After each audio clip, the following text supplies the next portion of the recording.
Assalamualaikum warahmatullahi wabarakatuh. Ketemu kembali bersama channelnya Si BBM. Semoga kali ini bisa membawa manfaat barokah. Kali ini Si BBM akan membahas tentang kisah ataupun sejarah tentang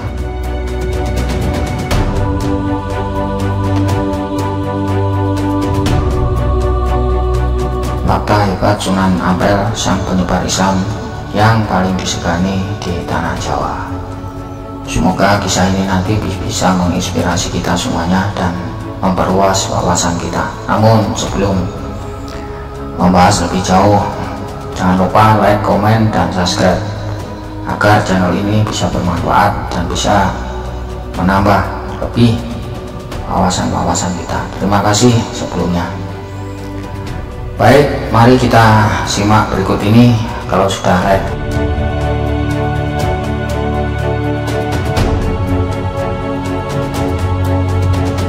sama seperti kumpulan gaib yang masing-masing anggotanya memiliki keistimewaan sendiri.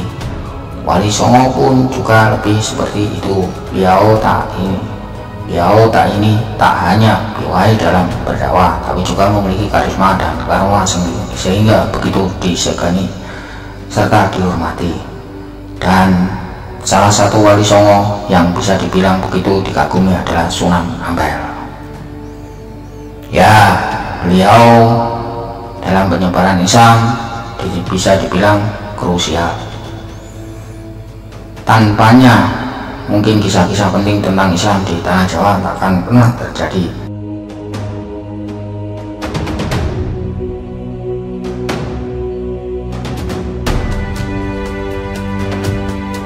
Banyak tak heran kalau karena perannya yang luar biasa itu Sunan Ampel mendapatkan tempat terbaik.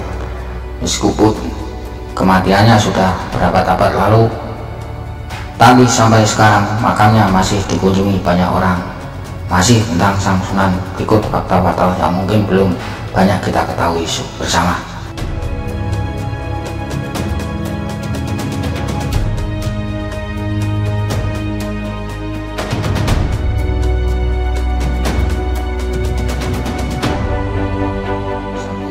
Sunan Ampel ternyata bukan orang Indonesia asli. Sunan Ampel terlahir dengan nama asli Ali Rahmatullah. Tanggal lahirnya sendiri adalah pada tahun 1401 Masehi di negeri Jampa. Dari bangsawan pasangan Maulana Malik Ibrahim yang dikenal juga sebagai Syekh Ibrahim Asmarakondi dan Dewi Chandrawulan, seorang anak putri Raja Jampa. Dari keterangan ini kita bisa simpulkan kalau Sunan Ampel ternyata cucu Raja Jampa, dan itu artinya beliau bukan orang Indonesia asli. Meskipun demikian, namun kita tahu sendiri kalau jasanya bagi Indonesia teramat besar, terutama dalam hal-hal yang berhubungan dengan dakwah atau penyebaran Islam. Tidak bermaksud mendewa-dewakan, namun tanpa beliau mungkin Islam bisa jadi tidak sebesar saat ini.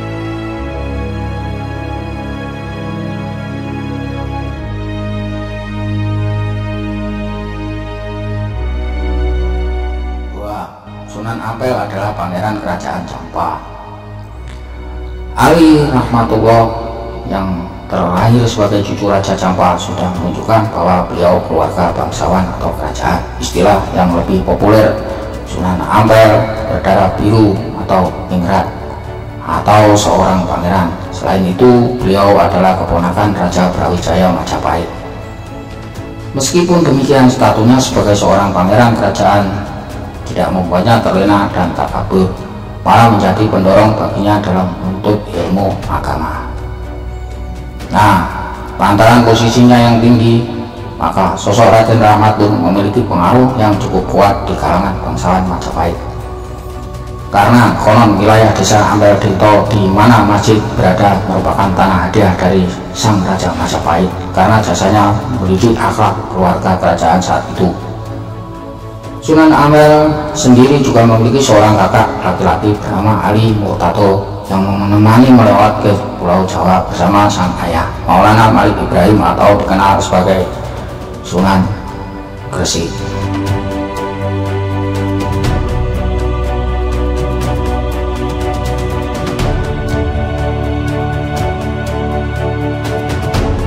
Ya, masjid bersejarah tertua ketiga di Indonesia. Masjid ini merupakan masjid tertua ketiga di Indonesia, berdiri tahun 100 atau 1421 di dalam wilayah Kerajaan Majapahit. Bentuknya mengikuti arsitektur Jawa kuno dengan nuansa Arab yang kental. Sunan Ampel wafat pada tahun 1481 di Demak, namun dimakamkan sebelah barat masjid ini. Hingga tahun 1905, Masjid Ampel adalah masjid terbesar kedua di Surabaya. Dulunya masjid ini menjadi tempat berkumpulnya para ulama dan wali untuk membahas tentang penyebaran Islam di tanah Jawa. Hari ini selain sebagai tempat beribadah dan dakwah, juga menjadi tujuan wisata ziarah yang tak pernah sepi dari pengunjung. Struktur bangunan dengan tiang-tiang yang menyangga berukuran besar dan tinggi dari kayu, juga langit-langit yang kokoh memperlihatkan kemampuannya melintasi dari zaman ke zaman.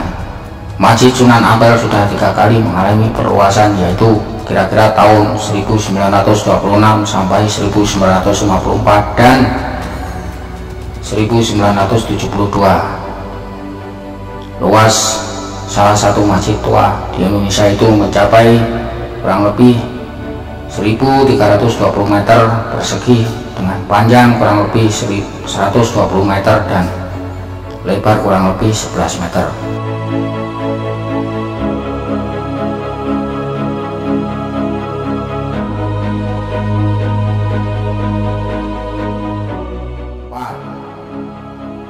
Makam di komplek Masjid Sunan Ampel. Makam Sunan Ampel bersama istri dan 5 kerabatnya dibakari baja dan tahan karat stainless steel setinggi 1,5 meter melingkari seluas 64 meter persegi. Khusus makam Sunan Ampel dikelilingi pasir putih. Di komplek pemakaman masjid juga terdapat makam Mbah Son Haji atau Mbah Bolong dan Mbah Soleh, pembantu Sunan Ampel yang bertugas membersihkan masjid. Keberadaan kedua makam tersebut tak lepas dari cerita tutur masyarakat setempat yang sangat menarik, yaitu Mbah Bolong terkenal karena bisa melihat Ka'bah di Mekah dan dari Masjid Ampel. Kemudian Mbah Soleh yang konon memiliki 9 makam.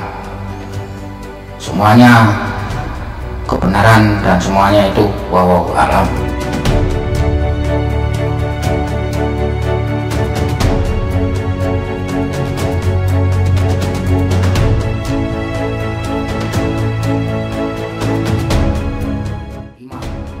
Sumur bersejarah dan berkah di komplek masjid.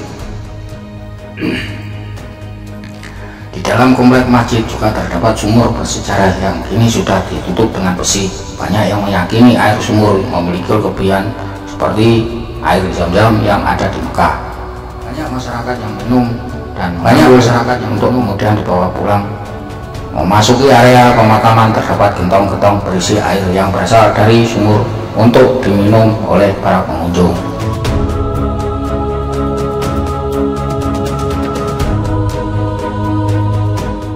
Demikianlah sedikit tentang cerita Sang Sunan atau Wali Allah tersebut. Jika ada yang kurang maupun ada kesalahan, saya mohon maaf yang sebesar-besarnya. Ambil sisi positifnya, semoga kita dapat memperluas wawasan kita. Amin. Sekali lagi jika ada tutur kata yang kurang berkenan, saya mohon maaf. Wabillahi taufiq wal hidayah waridho walinayah. Assalamualaikum warahmatullahi wabarakatuh. Bersambung.